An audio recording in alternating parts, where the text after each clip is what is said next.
Hello সবাইকে, সবাই কেমন আছো? তো আজকে আমরা সবাই বেরিয়ে যাচ্ছি গঙ্গা স্নানের জন্য। তো আমাদের এখানে শোদলাপুর আছে, তো শোদলাপুর আমরা সবাই যাচ্ছি গঙ্গা স্নান করতে। তো যেহেতু আমার বান্ধবীর বাড়িতে পুজো ছিল, তো সেই কারণে ওরা দুজন যাওয়ার কথা ছিল। তো আমিও মাঝখানে টপকে পড়লাম, বললাম আমাকেও নিয়ে চল ভাই, আমাকে বাড়িতে একা ফেলে একেবারেই যাস না। তো ভোরবেলা যাওয়ার কথা ছিল যেহেতু আমাদের, তো ভোরবেলা তো যাওয়ার কারোরই হয়ে উঠলো না, সবাই উঠলাম ঘুম থেকে একদম লেট করে। তো আমাদের যেতে যেতে প্রায় 8:30 9টা বেজেই গেছিলো।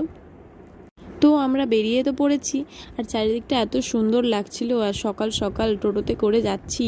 মানে বাইরের আবহাওয়াটাও বেশ সুন্দর, খুব একটা গরম পড়েছিল কিন্তু তাও ভালো লাগছিল, যেহেতু আশেপাশে প্রচুর পরিমাণে গাছপালা ছিল। আর আমরা তো বেশ গাছপালা দেখতে দেখতে যাচ্ছি, বাগান দেখতে দেখতে যাচ্ছি, ভালোই মজা হচ্ছে। তো রাস্তা দিয়ে যাওয়ার টাইমে হঠাৎ করেই ভাবলাম যে যাই একটু এদিক ওদিক থেকে একটু ঘুরে আসি, যেহেতু হলো না, আমাদের টাইমটা একটু লেট হয়ে গেছিলো সেই কারণে।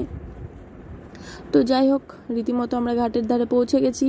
তো সিঁড়ি দিয়ে নামতে নামতে দেখলাম এখানে অনেক পুরনো বাড়ি ঘর আছে। তারপরে পাশে দেখলাম যে একটা মানে অনেক পুরনো বেশ ভাঙা টাইপের বাড়ি ছিল, হয়তো অনেক আগের, সেটা এখন আর বাড়ি নেই, সেটা এখন ধ্বংসস্তূপে পরিণত হয়েছে। তো পাশে দেখলাম যে আমার প্রিয় হাতিপায়া লুচি, আমাদের এখানে যেটা ফেমাস মালদাতে শোদলাপুরে। এখানে আসলে অবশ্যই তোমরা ট্রাই করো, যারা যারা আসোনি গঙ্গা স্নানে আসলে অবশ্যই ট্রাই করো, খুব সুন্দর খেতে, আমার তো খুবই ভালো লাগে, আর সাইজটা তো অসাধারণ, দেখাবো একটু পরে অবশ্যই। তো আমরা মন্দিরের ভেতরে ঢুকে গেলাম। মন্দিরের ভেতরে ঢুকে আমি তো ফার্স্ট টাইম এসেছিলাম, কখনো আমার আসা হয়নি গঙ্গা স্নানে, এটা আমার ফার্স্ট টাইম। তো বেশ দেখে খুব ভালোই লাগছিল। আর পাশেই এই যে আমাদের ঘাট, তো এই ঘাটেই স্নান করব ভেবেছি। তো সবাই মিলে নামবো এখনই। তো জলটা দেখে তো আমার মনটা বলছে এই এখনই লাফটা মেরেই দিই, কিন্তু যা পিছলা ছিল সত্যি বাবা, একদম সাবধানে, আর একটু হলে মনে হয় পড়েই যেতাম আমি যখন নামি।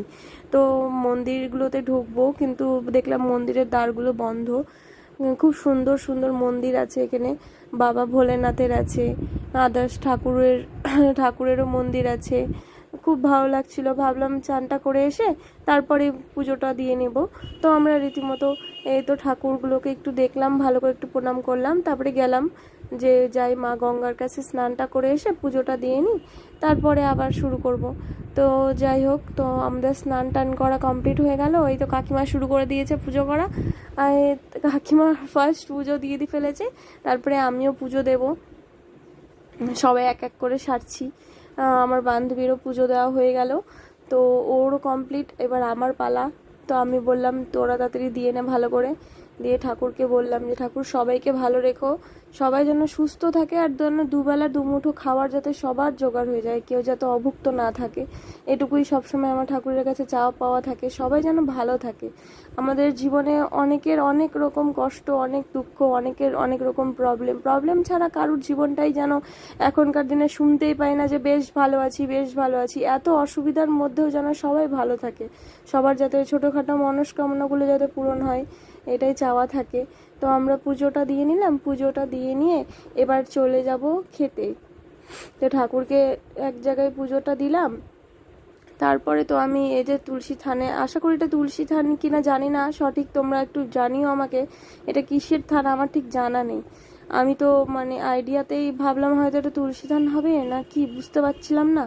তো যাই হোক, প্রণাম টনাম করে নিলাম, দিয়ে এবার আমাদের সবার প্রণাম করার পর এবার ঠাকুরমশাই আমাদেরকে তিলক দিয়ে দিচ্ছিল, দিয়ে তিলক দিয়ে এবার আমরা চলে গেলাম খেতে। দিয়ে এই যে দেখো কত বড় লুচিটা, শুধু দেখো, মানে একটা খেলে তো শিওর পেট ভরতে বাধ্য। তো আমরা খেয়ে টেয়ে নিয়ে বেরিয়ে গেলাম, চলো টাটা।